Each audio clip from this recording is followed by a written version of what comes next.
Hello, good morning student, welcome to Aangan public school. आज हम online lecture में Hindi subject पढ़ेंगे। So take out your Hindi Lekhan Vikas. सो हम पहले लेखन विकास बाद में देखेंगे, सबसे पहले हम ग्रामर देखेंगे।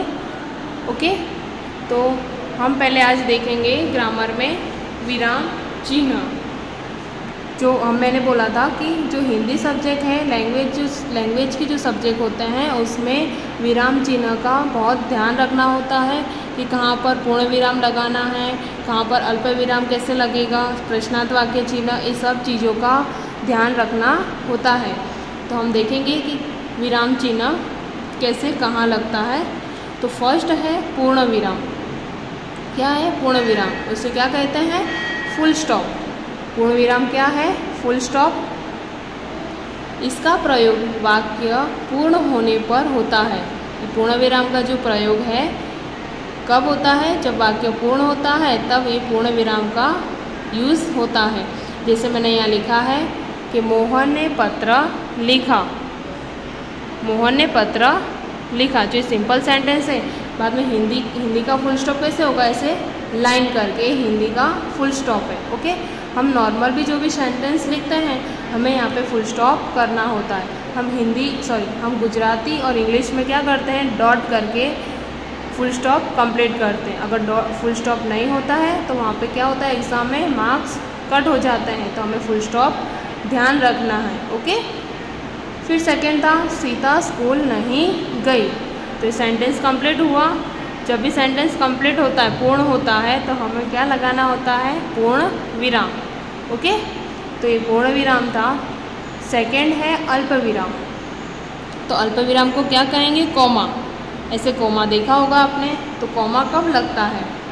अल्प विराम कब लगता है? तो अल्प विराम का प्रयोग वाक्य में थोड़ा रुकने का संकेत देने के लिए होता है। अल्प विराम का जो प्रयोग है वो वाक्य में थोड़ा रुकने का संकेत देता है। जब भी हम अल्प विराम लगते हैं तो हम अपने आप क्या हो जाते हैं? वहाँ पे स्टॉप हो जाते हैं। तो वहाँ अल्प विराम का यूज़ होता है। जैसे यहाँ पे सेंटेंस दिया है कि राम, सीता और मोहन घर गए। तो राम, फिर देखना अपने आप क्या हो जाओगे? यहाँ पे आप स्टॉप हो जाओगे, रुकने का संकेत दे रहा है। राम, सीता और मोहन घर गए एंड लास्ट में फुल स्टॉप। फिर यहाँ है रोको मत। आप अपने आप बोलोगे तो आप भी देखना यहाँ पे कॉमा देख के अपने आप क्या हो जाओगे? आप रुक जाओगे। रोको मत, जाने दो। तो यहाँ पे क्या हो जाएगा? Full stop.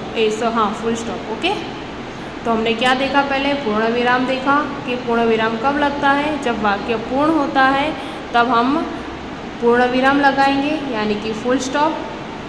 एंड सेकेंड अल्प विराम। ओके,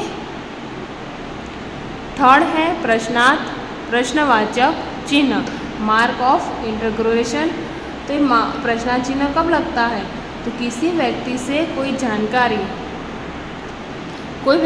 कोई जानकारी प्राप्त करने हेतु उपयोग में लिए जाने वाले वाक्य के अंत में, किसी व्यक्ति से क्या होता है? जानकारी प्राप्त करने हेतु उपयोग में लिए जाने वाले वाक्य के अंत में प्रश्नवाचक चिन्ह लगाया जाता है।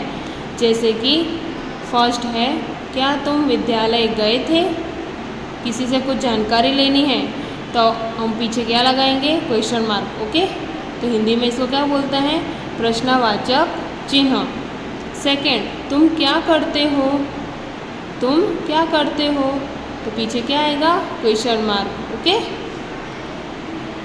तो क्वेश्चन मार्क पता चल गया कि वाक्य के अंत में क्वेश्चन जब पूछा जाता है तो वहाँ पे क्या आएगा? Question mark. ओके, फिर फोर्थ है विस्मयादि बोधक चिन्ह, मार्क ऑफ एक्सक्लेमेशन।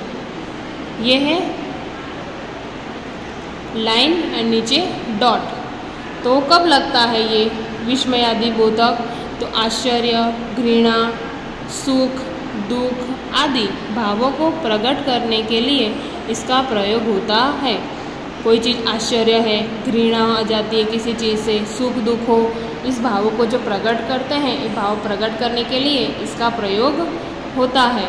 जैसे कि अरे, बाप रे, वाह, शाबाश, आहा, ऐसे जो शब्द यहाँ पे जो वर्ड्स लिखे मैंने, ऐसे जहाँ पर दिखेंगे वहाँ ये वर्ड्स क्या करते हैं, एक भाव प्रकट करते हैं, तो उसके वहाँ पे क्या लगेगा, ये वाला मार्क लगेगा। ओके, तो यहाँ देखो मैंने सेंटेंस लिखे हैं, वाह आपने तो कमाल कर दिया, तो एकदम आश्चर्य से कोई बोलता है तो वहाँ पे क्या लगेगा, विस्मयादि बोधक चिन्ह। ओके, सेकंड है अरे क्या हो गया, अरे ऐसे बोलते हैं ना, अरे बाप रे, वाह, शाबाश, तो ये सारे वर्ड्स में क्या लगेगा, विस्मयादि बोधक चिन्ह। ओके, सो हमने फोर्थ देखे, फर्स्ट हमने पूर्ण विराम देखा कि पूर्ण फुल स्टॉप कहाँ लगेगा, सेंटेंस के एंड में।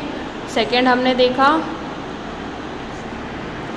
अल्पविराम कि अल्पविराम किस लिए होता है। थर्ड हमने देखा प्रश्नवाचक एंड फोर्थ हमने देखा विस्मयादि बोधक चिन्ह। अब आगे देखते हैं फिफ्थ,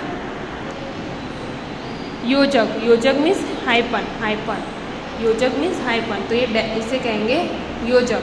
देखना ये दो चीज़, ये योजक और निर्देशक, ये दोनों में डिफरेंस है, पर लगते कैसे हैं, दोनों सेम लगेंगे पर दोनों का यूज़ अलग अलग है। ओके, तो हम यहाँ देखेंगे योजक चिन्ह का प्रयोग सामासिक शब्दों को जोड़ने के लिए होता है। जो सामासिक शब्द होते हैं उसे जोड़ने के लिए होता है, जैसे कि देखो सुख दुख, माता पिता, पाप पुण्य, ये सारे कैसे शब्द हैं, सामासिक शब्द है, तो इनको जोड़ने के लिए बीच में क्या लगता है, योजक हाइपन लगता है। ओके, तो मैंने यह सेंटेंस लिखा है कि सबके जीवन में सुख दुख आते रहते हैं, तो बीच में क्या लगेगा, योजक। ओके, सेकंड है माता पिता की सेवा ही सच्ची पूजा है।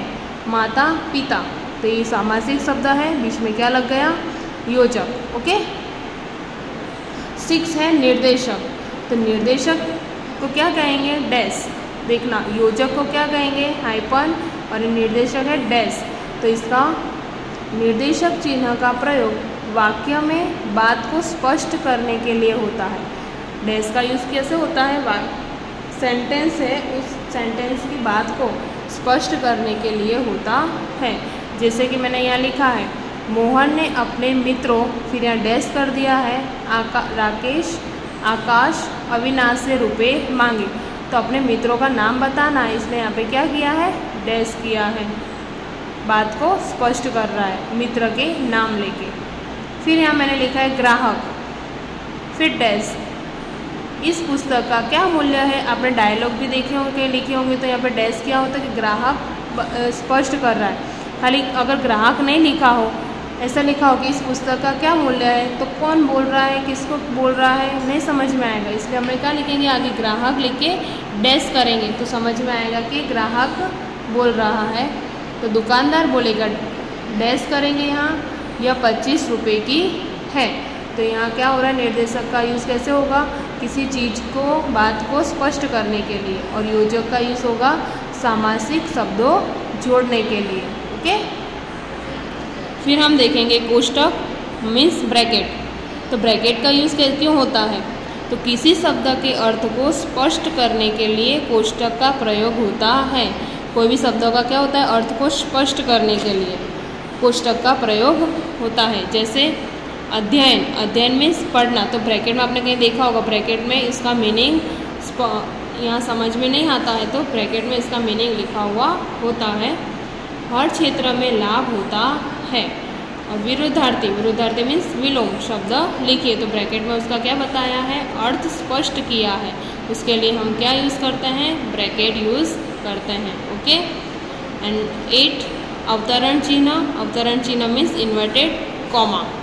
तो इन्वर्टेड कॉमा दो तरीके से होता है, एक इकहरा मतलब वन साइड 1 एंड दुहरा यानी कि डबल कॉमा, यहाँ पे सिंगल कॉमा। इकहरा मीन्स सिंगल कॉमा करेंगे।